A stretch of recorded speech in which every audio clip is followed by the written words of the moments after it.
Halo, aku Mary dan berusia 16 tahun. Pernahkah kamu membahayakan reputasimu? Cek video ini untuk melihat bagaimana kamu menghadapi situasi tersebut dan melewatinya. Aku memiliki saudari perempuan, Dani, salah satu gadis tercantik di sekolah. Aku dulu iri padanya, karena dia dapat banyak perhatian dan memiliki sedikit masalah dengan anak laki-laki. Selain cantik, Dani juga memiliki hati yang sangat baik. Dan setelah beberapa tahun, rasa iri menjadi kagum dan cinta. Kita menghabiskan banyak waktu bersama. Dia tidak terlalu tertarik dengan perhatian anak laki-laki. Jadi itu menyenangkan melihat para lelaki berusaha mendapatkan pengakuan. Tapi semua berubah ketika teman sekelasku, Max, yang kusukai mulai menyadari kehadiranku. Dia mengajakku kencan dan berkata dia menyukaiku sejak lama. Kita menghabiskan banyak waktu bersama. Tapi Max selalu lebih suka menghabiskan waktu di rumahku daripada di tempat lain. Aku berpikir Dani tidak menyukainya karena kita jarang bertemu. Tapi dia tidak berkata apa-apa. Ketika hanya ada kita berdua, kita tetap bercerita dan tertawa seperti biasa. Aku menyukainya. Suatu saat, Dani menyebut Max di percakapan dan berkata, dia pikir Max selingkuh. Aku berkata bahwa aku tidak percaya. Diskusi itu ditutup. Aku tidak terlalu jujur. Aku pikir Max tidak benar-benar menyukaiku dan perilakunya dingin dan aneh. Jadi, aku melihat HP-nya ketika dia pergi ke toilet di kafe. Hal pertama yang aku lihat adalah percakapan panas dengan Eliza. Dia mengirimi Max gambar, dan Max membalas bagaimana ia ingin menjadi pacarnya. Mereka bercanda dan berbicara tentang hal pribadi. Dia ingin mencuri pacarku, dan dia bahkan mengenakan dress yang sama. Aku berlari ke rumah tanpa menjelaskan apapun pada Max. Aku rasa dia tahu aku telah mengecek HP-nya. Aku memberitahu Dani saat di rumah. Dia meyakinkanku, Max tidak berhak mendapatkanku, dan aku harus putus dengannya. Tapi aku ragu. Aku menunggu karena aku berharap itu adalah kesalahan. Aku berusaha membelanya, berkata bahwa Max tidak memberitahukan perasaannya pada gadis itu. Aku dan Dani tadinya akan menghabiskan sore hari menonton film favorit kami di bawah selimut. Seperti yang biasanya kita lakukan ketika salah satu bersedih. Aku memilih film dan membuat popcorn. Tapi tiba-tiba Dani membatalkan semuanya. Berkata dia ada urusan penting yang dia lupakan. Urusan penting apa yang lebih penting dari saudaranya yang sedang membutuhkannya? Aku mengikuti Dani dan mencari tahu. Aku bahkan tidak tahu bagaimana menjelaskannya. Apa yang kutemukan saat mengikutinya? Saudariku, mengenakan dressku, berdiri di samping pacarku. Aku tidak ingin mempercayainya. Saudariku telah mengkhianatiku. Dia mengkhianatiku dengan cara yang kejam. Awalnya aku ingin tahu apa dan mengapa. Tapi aku menunggu Dani di rumah untuk mendatanginya. Tapi aku menyadari tidak ingin bicara dengannya lagi sampai akhir hidupku. Beberapa hari berikutnya sangat menyiksa. Max tidak menelpon. Dia bertingkah seolah kita tidak pernah berpacaran. Aku mencoba mengirim SMS beberapa kali, tapi sesuatu menghentikanku. Aku dan Dani tidak berbicara dan dia terlihat depresi. Berusaha mengacuhkanku. Aku rasa mereka malu. Tapi itu semakin buruk. Max datang berkunjung. Bukan mengunjungiku dan tidak meminta maaf. Dia datang untuk menjemput Dani karena mereka akan pergi ke bioskop. Aku terkejut, lupa bagaimana cara bicara. Aku hanya berdiri sana, air mata turun. Aku harap kamu sadar kita sudah tidak bersama, katanya. Dan itu terdengar kasar, lebih melukaiku daripada SMS dengan Eliza. Itu berakhir. Itu terlihat seperti mimpi buruk tanpa akhir. Semakin aku memikirkannya, semakin aku jijik dengan Max. Tapi aku juga memikirkan Dani, apa yang membuatnya melakukan ini? Kita sangat dekat. Suatu kali, pergi ke kamarnya, aku mendengarnya menangis. Aku diam-diam pergi ke dalam dan melihatnya menangis di lantai. Aku berpikir mungkin Max memutuskannya, dan itu adalah waktu balas dendam. Tapi saat aku bertanya apa yang terjadi, aku mendengar sesuatu yang akan membuat artis sinetron iri. Dani memberitahuku, dia ingin Max dan aku putus. Dia ingin lebih banyak waktu denganku dan dia merasa Max orang jahat. Jadi dia memutuskan untuk mengetesnya menggunakan sosmed. Dan dia benar, dia langsung selingkuh. Dia berpikir itu sudah berakhir, tapi malam itu kita berdua seharusnya menonton film. Max mengirim SMS dari akun palsu dan berkata, aku tahu itu kamu, Dani. Jangan mempermainkanku. Kita harus bicara tentang saudarimu dan ini hanya untuk kita berdua, demi keselamatannya. Dani menyadari sesuatu yang serius telah terjadi dan berpikir untuk mencari tahu. Max berkata dia memiliki foto bugilku dan jika Dani tidak setuju berkencan dengannya, dia akan mengirim foto itu ke semua orang dengan namaku. Mereka seharusnya berkencan selama 6 minggu dan Max akan memutuskannya. Dan Dani harus berperan depresi sehingga Max akan terlihat jago di depan anak laki-laki. Awalnya itu seharusnya menjadi ancaman hubungan di depan publik.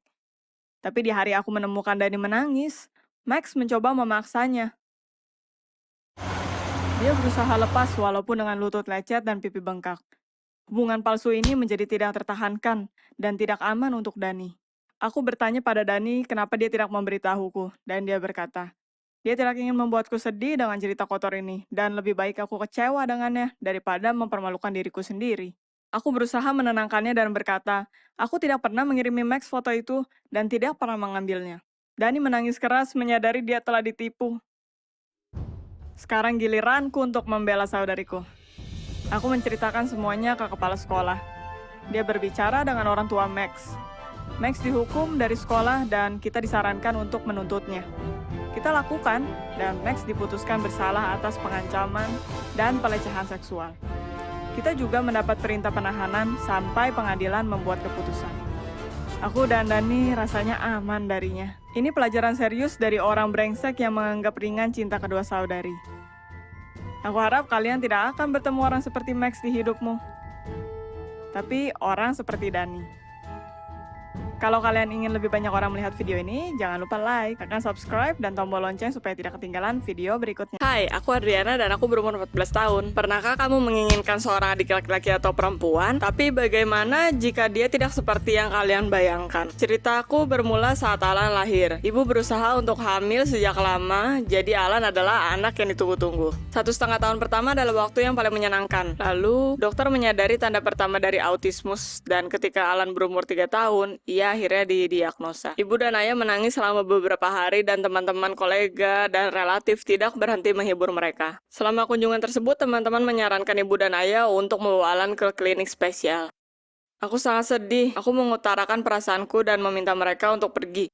Bagaimana bisa aku membayangkan memiliki Alan? Dan kini dia harus pergi. Untungnya orang tuaku tidak mendengarkan nasihat tersebut dan meyakinkanku bahwa mereka sangat menyayangi Alan dan tidak bisa membayangkan hidup tanpanya. Mulailah periode baru dari hidup kami. Adikku mendapatkan banyak perhatian dari orang lain, tapi tampaknya dia tidak peduli. Alan berubah dan berhenti menjadi sumber kebahagiaan. Dia menjadi manja dan kejam. Terlebih lagi, relatif yang awalnya ingin mengunjungi Alan malah memperhatikanku.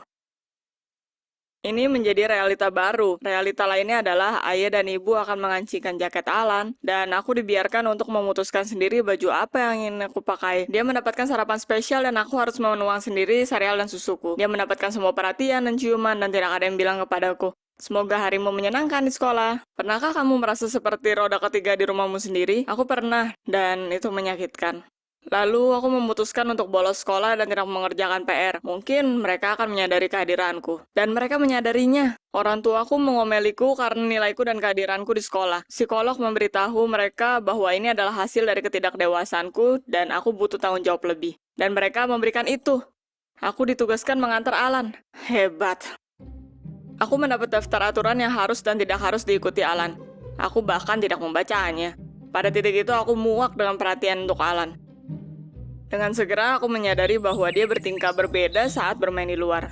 Dia tidak cengeng. Dia bahkan mendengarkanku. Aku mulai bercanda dengannya tentang petualangan masa kecilku di taman itu. Dan dia mendengar dan menikmatinya. Tapi suatu saat sesuatu terjadi. Dia berlari kencang, tersandung batu dan jatuh. Lututnya terluka dan darah serta masalah besar menunggu di rumah. Apa yang terjadi? Aku bisa saja terjatuh dari pohon dan tidak akan ada yang peduli. Dan dia hanya melukai lututnya. Tidak, semuanya histeris. Alan dan aku, kita dilarang untuk kembali ke taman. Ya, oke, kita tetap kembali dan bermain di taman. Diakhiri dengan benturan dan luka lagi. Orang tuaku berkata bahwa aku tidak bertanggung jawab dan tidak memperhatikanku lagi. Mereka sangat takut kalau Alan mengalami trauma emosional dari apa yang terjadi di taman.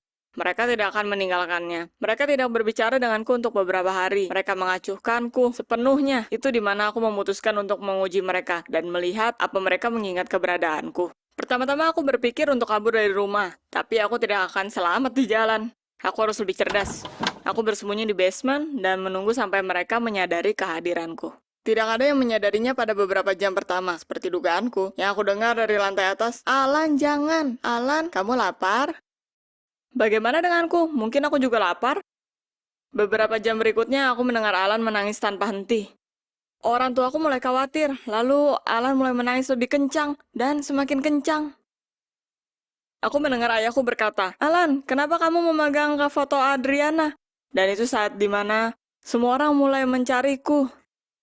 Alan tidak mau berhenti menangis. Orang tuaku mencariku di setiap ruangan dan memanggilku. Lalu ibu berkata, "Aku yakin dia kabur karena kita terlalu keras." Aku masih menunggu dan tidak mau keluar. Orang tuaku memanggil tetangga untuk melihat apa aku ada di sana. Mereka datang ke rumah kita dan kekacauan besar terjadi, ditemani tangisan Alan. Mereka memutuskan untuk ke kantor polisi, tapi aku tidak bisa membiarkan itu terjadi. Lalu aku keluar. Alan menyadarinya, dia memanggil namaku sangat jelas dan sadar untuk pertama kali dalam hidupnya. Dia menghampiriku dan menangis. Bahu kecilnya bergetar. Lalu datang orang tuaku. Mereka memelukku dan memohon pengampunan dan menangis juga. Itu saat dimana aku menyadari betapa aku sangat dicintai oleh mereka. Dan Alan, aku merasakannya di jiwaku bahwa mereka keluargaku. Keesokan harinya setelah semuanya tenang, kita berbicara serius. Awalnya hanya perkataan sederhana, tapi aku juga ingin mengatakan sesuatu. Orang tuaku terkejut mendengarnya, bahwa aku mengeluh bukan hanya tentang perilaku mereka terhadapku. Tidak. Aku berkata bahwa Alan jahat karena dia kebosanan. Mereka mengekangnya dengan kontrol dan perhatian. Sekarang aku dan Alan bebas bermain di luar, sebanyak apapun yang kita inginkan. Tapi aku tetap menjaganya, walau dia berpikir lain. Aku sangat senang memiliki adik yang menyenangkan, yang membuat hidupku utuh. Kita saling menyayangi dan itu selamanya. Apakah kalian menyukai video ini? Like, jadi banyak orang yang akan melihatnya di YouTube. Subscribe ke channel ini supaya kalian tidak ketinggalan video lainnya. Beri saudara kalian pelukan.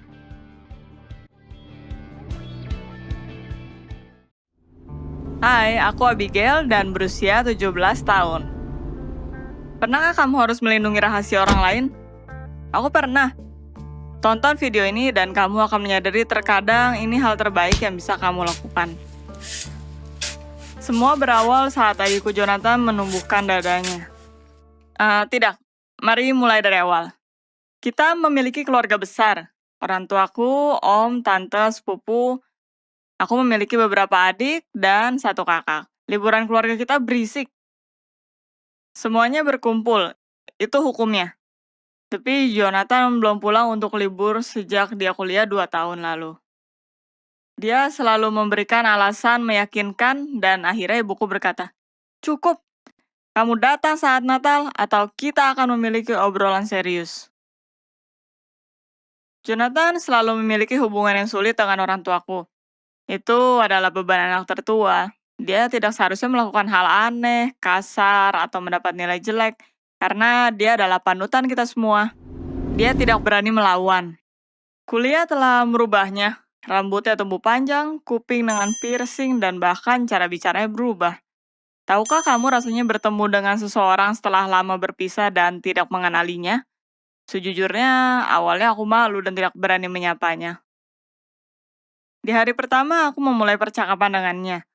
Aku menyombongkan kemajuanku dan bertanya kabarnya. Jonathan menjawab sekadarnya, bingung dengan nama teman-temannya, dan dia tertawa grogi dan menyarankan untuk bicara tentangku. Itu terlihat aneh. 2 tahun lalu dia bicara tanpa henti tentang dirinya, dan aku tidak bisa menyalahnya. Kenapa sekarang terdiam? Mungkin itu hanya saat buruk. Aku melihat kakakku dan mencari kesempatan lebih baik. Ternyata dia memiliki banyak pertanyaan untuk dirinya. Dan juga dia minum pil. Tidak ada yang menyadarinya karena dia melakukannya dengan cepat. Bersembunyi di sudut, tapi dia selalu meminum sesuatu dan tatapan di wajahnya. Ayah dan ibu sedang berbicara tentang ketakutan hidup di kota besar. Tapi apakah kakakku seorang pecandu? Apa yang harus aku lakukan? Apa kalian akan memberitahu orang tua kalian? Mungkin aku seharusnya melakukannya. Tapi itu Natal dan aku tidak mau menghancurkan liburan mereka. Bagaimana jika aku salah? Aku memutuskan untuk menunda percakapan sampai akhir liburan. Dan aku mulai mengawasi kakakku, menggeledah barang-barangnya. Aku mengecek HP-nya, dan aku mengawasinya saat dia berpakaian. Aku ingin melihat apa ada bekas suntikan jarum di tangannya. Tapi aku malah melihat payudara. Dada kecil, seukuran yang aku punya saat SMP. Tapi itu tetap saja payudara. Kakakku dengan perlahan menyembunyikannya di bawah ikatan dan mengenakan t-shirt. Seperti itu bukan apa-apa. Selama makan malam, aku tidak bisa berhenti memandangi dada kakakku. Seperti anak junior yang baru kena puber.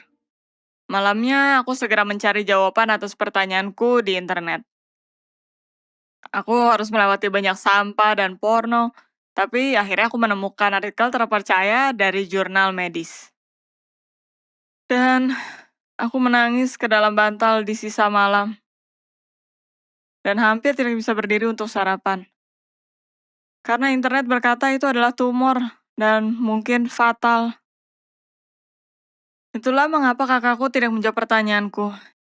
Itu mengapa dia minum pil. Itu mengapa dia tidak pulang ke rumah. Dia sedang melawan penyakit hebat selama 2 tahun, dan tidak ingin membuat kita sedih. Aku sangat malu. Sepanjang hari aku berusaha bersamanya. Aku memberi sebelum dia meminta, menyisakan makanan terbaik untuk makan siang, dan ketika tante kasar kepadanya, aku meneriakinya, dan aku tidak mendapat makan malam. Kakakku menyelinap ke kamarku saat malam. Bagaimanapun juga, dia kakak yang baik, dan ingin tahu apa yang terjadi. Dia bahkan membawakanku kue pie. Aku mulai menangis lagi. Aku melingkarkan tanganku di lehernya dan berkata, betapa aku menyayanginya, dan dia adalah pahlawanku, dan aku tidak akan memberitahukan rahasianya. Tapi dia tidak seharusnya menyembunyikannya. Mereka akan senang membantunya. Kamu gila, katanya tiba-tiba. Mereka akan mengusirku dari rumah, dan tidak akan membiayai kuliahku. Apa? Menendang anak dengan kanker ke jalanan? Sekarang aku menatapnya seperti menatap alien. Lalu Jonathan mendesah dan berkata bahwa kita harus berbicara serius. Tapi aku harus berjanji untuk tidak memberitahu siapapun. Dan hal pertama yang dia katakan, "Hai Abigail, aku Joan, kakak perempuanmu." Apa?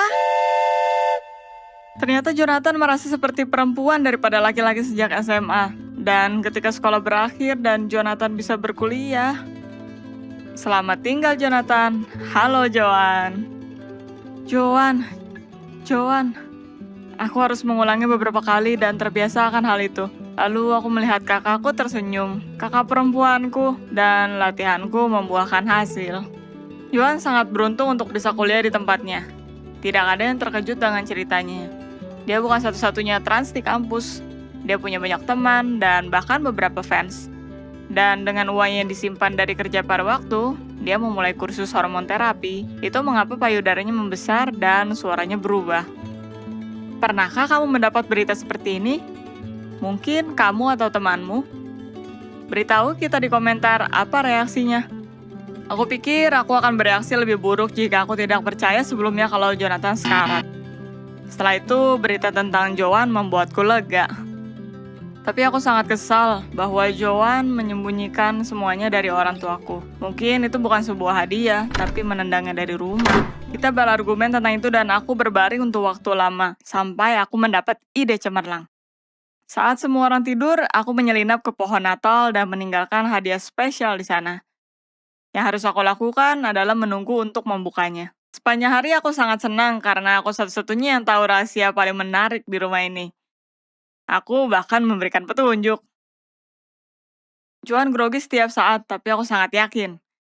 Saat makan malam, aku memulai pembicaraan tentang artis yang mengaku gay. Dan tiba-tiba, orang tuaku yang untukku sangat ketat tapi baik hati, tiba-tiba berkata bahwa topik ini tidak akan dibicarakan di rumah mereka. Dan mereka tidak akan membiarkan hal tersebut terjadi pada salah satu dari kami. Lalu ayah berkata itu pengaruh buruk Jonathan, dan aku tidak pernah membicarakannya sampai ia datang. Lalu ibu melihatku teregang dan berharap aku tidak akan memiliki ide aneh di kepalaku. Atau kita akan memiliki percakapan serius. Joan dan aku bertatapan, dan untuk pertama kalinya aku menyadari betapa dia sangat takut selama ini.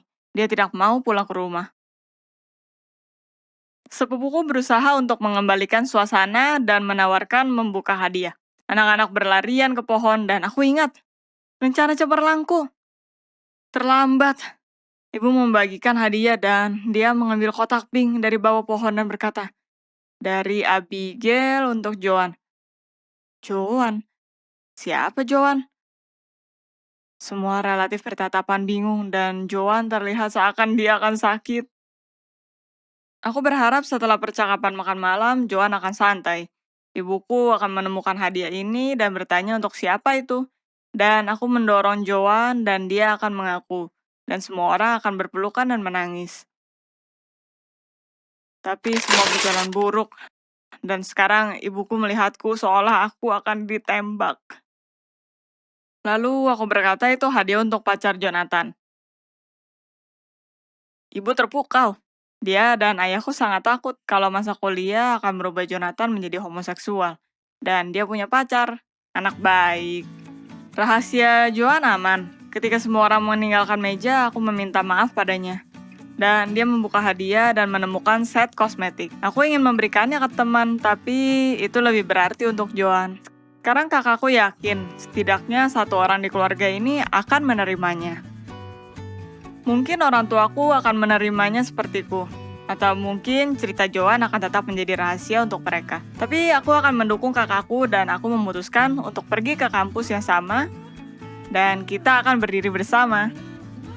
Apa pendapat kalian? Beritahu kami di komentar. Like cerita ini supaya dapat dilihat banyak orang di YouTube dan subscribe ke channel ini.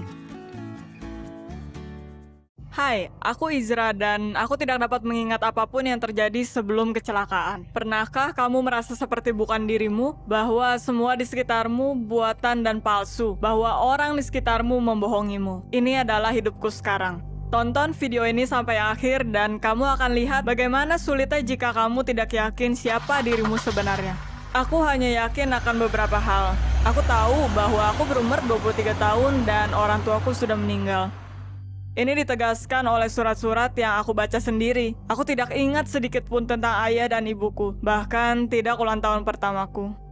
Ingatan terakhir yang dapat kuingat adalah kemudi di tanganku, sensasi kehilangan kontrol dan terbang, bertabrakan dengan metal. Lalu hanya ada kegelapan dan kesakitan. Waktu aku bangun pertama kali, aku tidak tahu apa yang terjadi.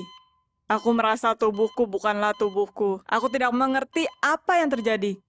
Aku memiliki selang di mulutku dan merasa lemah. Aku tidak bisa melihat wajah mereka dengan jelas. Semua kabur. Mereka menyadari bahwa aku sadar dan salah satunya menghampiriku. "Molly, kamu bisa mendengarku?" Dia bertanya. Lalu duniaku kembali hilang.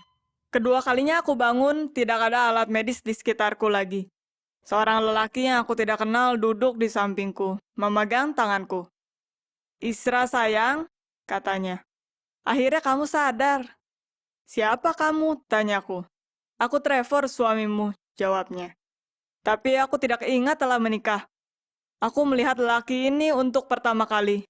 Lalu lagi, aku tidak mengingat apapun. Aku bahkan tidak yakin Isra adalah namaku." Ini terdengar sangat aneh.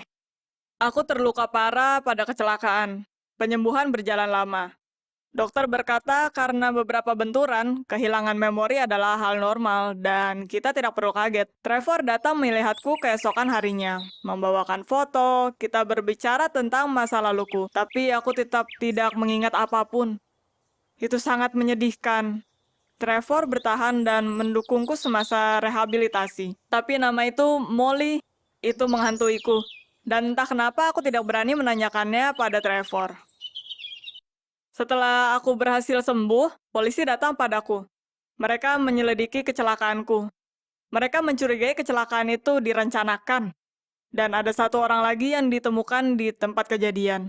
Aku tidak bisa memberitahu apapun. Yang ku tahu, Trevor berkata mobil jatuh ke jurang, berguling beberapa kali dan terbakar. Aku berhasil keluar. Apakah ada seseorang bersamaku dan siapa dia? Aku tidak tahu. Aku tidak bisa ingat. Waktu berlalu dan aku semakin baik, namun tetap merasa disorientasi. Trevor membawaku ke rumah. Kita memiliki cottage kecil yang indah dan 2 kucing. Kucing-kucing mengendusku dan bersuara terhadapku. Trevor tertawa dan berkata itu mungkin efek dari obat. Aku harus memulai dari awal. Orang tuaku meninggal 5 tahun lalu. Sayangnya, tidak ada yang bisa kutanyai tentang masa kecilku. Aku tidak bisa melupakan orang satunya di mobil itu. Tapi Trevor berkata untuk tidak khawatir dan biarkan polisi bekerja. Aku merasa bersalah. Trevor berusaha keras, tapi aku tidak merasakan apapun padanya, atau pada rumah ini, atau pada hidup ini. Setidaknya aku mulai berkawan dengan kucing-kucing. Ternyata aku baru saja lulus kuliah dan sekarang bekerja sebagai guru SMP.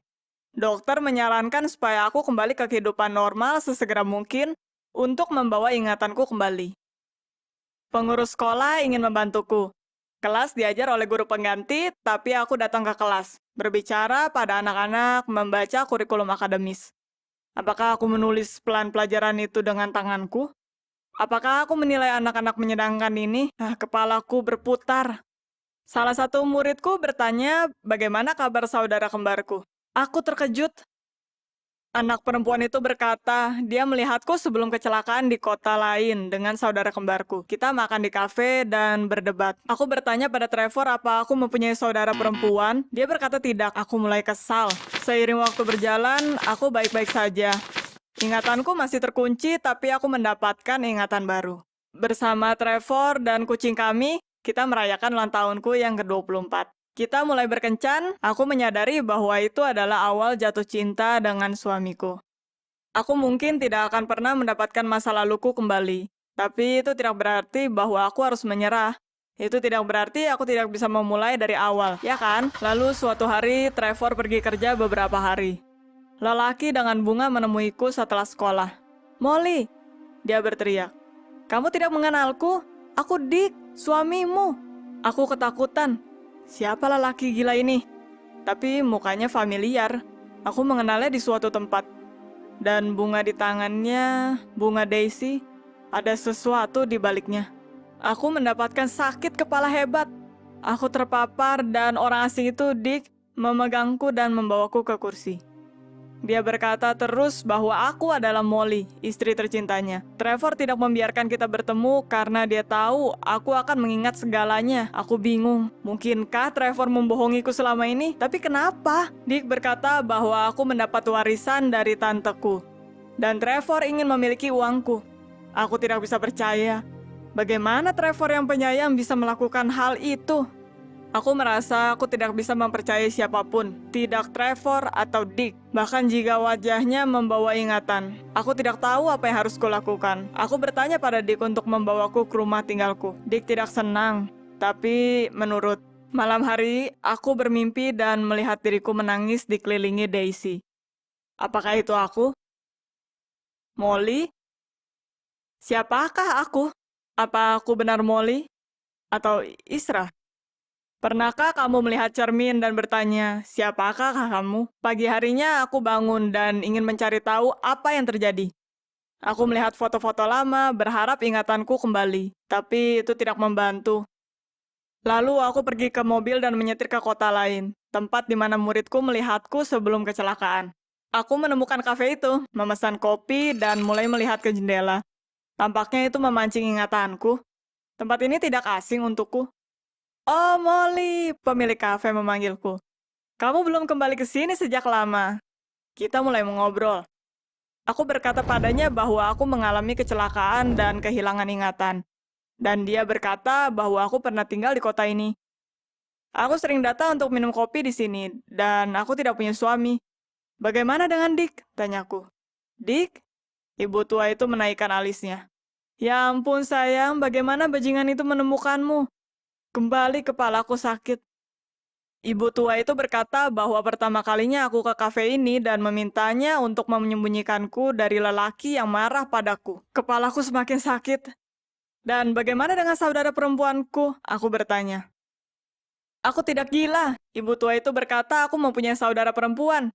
Atau pernah. Dan saudaraku mencoba meyakinkanku untuk putus dari pacarku. Jadi aku bukan Isra. Apakah aku Molly?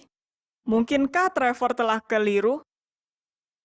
Aku berterima kasih pada ibu tua itu dan pulang. Trevor kembali. Aku bertanya tentang Molly dan berkata apa yang aku dapatkan di kota lain. Dia marah. Dia berteriak bahwa semua masalah adalah karena saudaraku dan pacarnya. Jika itu bukan karenanya, semua ini tidak akan terjadi padaku. Kenapa dia berbohong? Bagaimana dia bisa menyimpan rahasia penting dari hidupku? Aku tidak tahu apa yang harus kulakukan. Aku memutuskan untuk keluar dari rumah Trevor. Dia tidak menahanku, hanya bertanya untuk tetap berkomunikasi. Aku bertanya dari siapa warisanku, dan dia terlihat terkejut. Tidak ada warisan. Uang yang Molly dan aku, atau Isra dan aku, dapatkan dari kematian orang tuaku, terbagi menjadi dua. Milikku dihabiskan untuk kuliah, dan milik saudaraku untuk investasi. Tampaknya Trevor tidak tahu soal warisan atau pembohong handal.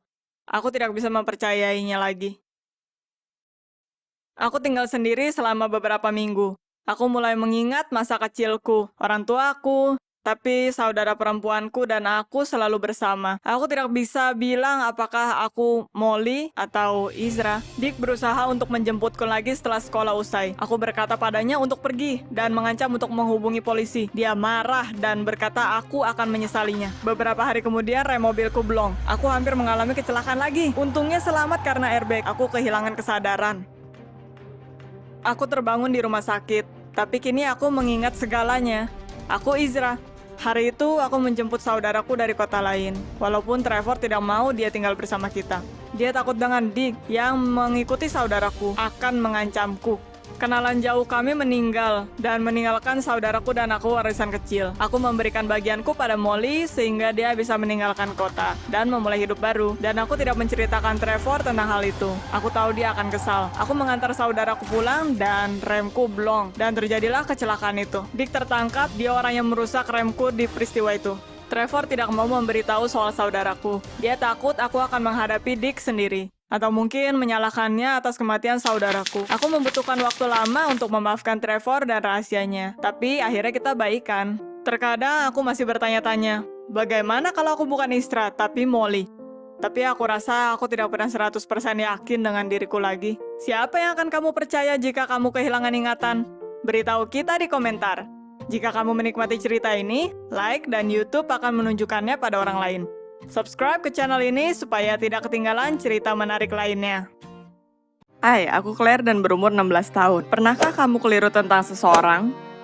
Aku akan bercerita tentang bagaimana aku keliru pada saudara perempuanku. Tonton sampai akhir dan kamu akan melihat bagaimana terkadang sulitnya untuk mengenal seseorang, bahkan jika itu orang terdekatmu.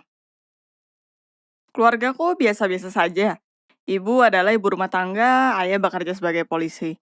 Aku memiliki kakak perempuan, Kate. Dia 26 tahun. Dia tidak begitu gaul dan masih single. Dia baru saja sembuh dari depresi dan pacaran bukan hal yang dia inginkan sekarang. Aku sangat sosial, bergaul dengan banyak teman. Sesekali aku diundang ke pesta. Lelaki itu, Mark, aku tidak menyukainya. Dia dulu menyukai Kate dan dia menolaknya. Setelah Mark menyebarkan rumor bahwa Kate seorang psycho, aku tidak menghiraukannya, tidak ingin mengacaukan kesenanganku.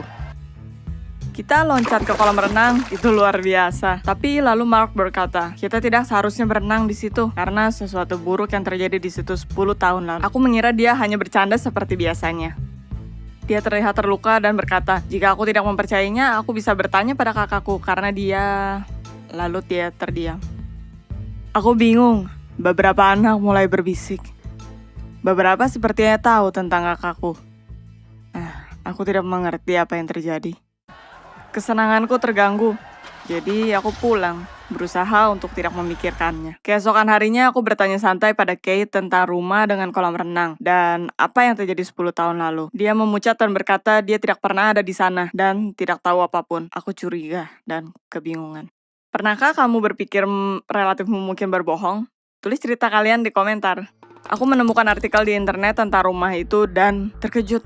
10 tahun lalu, pria bernama Dave meninggal di sana. Dia berumur 16 tahun dan ditemukan meninggal di kolam renang pagi harinya. Itu dinyatakan sebagai kecelakaan. Aku bertanya pada ibu tentang Dave. Dia tidak pernah bohong, dan aku berharap dia bercerita padaku. Dia menjadi sedih dan berkata tidak mau membicarakan mimpi buruk itu. Dan akhirnya terungkap, Dave dan Kate berpacaran saat itu terjadi. Wow, kenapa Kate menyembunyikan hubungannya dengan Dave dan berbohong, tidak pernah mengunjungi rumahnya? Aku kembali ke rumah itu untuk mencari tahu. Tetangga berumur tua menceritakan semuanya. Malam itu ada banyak keributan dari pesta. Dia tidak bisa tidur dan mengingat semuanya dengan jelas. Pertama ada teriakan, lalu suara hantaman, lalu percikan air dan teriakan lelaki. Berhenti, tolong, jangan, cukup. Keesokan paginya mayat anak laki-laki ditemukan di kolam renang. Pacarnya mengaku sebagai pembunuh, tapi ayahnya adalah seorang polisi. Jadi itu tertutupi dan dia selamat. Aku terkejut. Sepertinya kakakku adalah perempuan itu. Apa Kate benar-benar membunuh Dave dan ayah membantunya supaya tidak diadili? Kakakku tidak mungkin melakukannya. Atau aku keliru tentang selama ini? Aku memutuskan untuk menghubungi temanku. Dia membantuku dalam pelajaran sejarah dan aku tahu dia dulu teman Kate. Tapi ketika dia datang untuk mengajar, dia menghindarinya. Dia mungkin tahu sesuatu. Aku bertanya tentang kematian Dave dan kakakku. Dia menutup telepon seketika dia mendengar itu. Aku semakin takut. Aku sangat bingung. Siapa yang harus kupercaya? Apakah kakakku seorang pembunuh dan ayah menutupinya? Rahasia apa lagi yang mereka simpan? Apa aku tahu mereka? Haruskah aku menghubungi polisi? Ironisnya, aku ingat perkataan Mark. Tanya kakakmu. Benar, aku harus berhenti bergosip. Aku harus mencari kebenaran yang sesungguhnya. Aku memutuskan untuk bicara dengan Kate dan memintanya untuk mengatakan yang sebenarnya atau aku tidak akan bisa mempercayainya. Dia menangis dan menceritakan kisahnya. Dia berpacaran dengan Dave. Pada saat pesta, dia minum terlalu banyak dan mulai menggodanya. Walaupun dia tahu kakakku belum siap untuk langkah lebih jauh. Mereka ke kolam renang untuk bicara. Dia berusaha untuk merobek baju kakakku. Kate menamparnya. Dia kehilangan keseimbangan dan jatuh ke kolam. Dia tertawa dan menyebutnya bajingan. Kate tersinggung dan pergi ke pintu. Dave berteriak, "Jangan, berhenti, cukup." Dan waktu dia ingin keluar, dia terpeleset dan meminta Kate mengulurkan tangannya. Dia berpikir Dave akan melakukan sesuatu, lalu Kate pergi. Dan paginya Dave ditemukan meninggal. Mungkin karena dia terlalu mabuk untuk keluar kolam, jatuh tertidur dan tenggelam. Kate merasa bersalah, jadi dia pergi ke polisi dan mengaku bersalah. Tapi mereka tahu itu adalah kecelakaan dan membebaskannya. Ayah bahkan tidak ada di kota saat itu terjadi dan sangat ketakutan saat tahu apa yang terjadi. Kate memiliki waktu sulit setelahnya. Dia merasa depresi, tidak bisa memaafkan dirinya karena pergi malam itu. Beberapa orang masih belum memaafkannya. Aku merasa bersalah untuknya. Sekarang aku tahu kenapa dia menghindari hubungan. Sesuatu terjadi. Tapi kalian tidak seharusnya percaya pada gosip yang kalian dengar. Pernahkah kamu menjadi korban gosip dan rumor?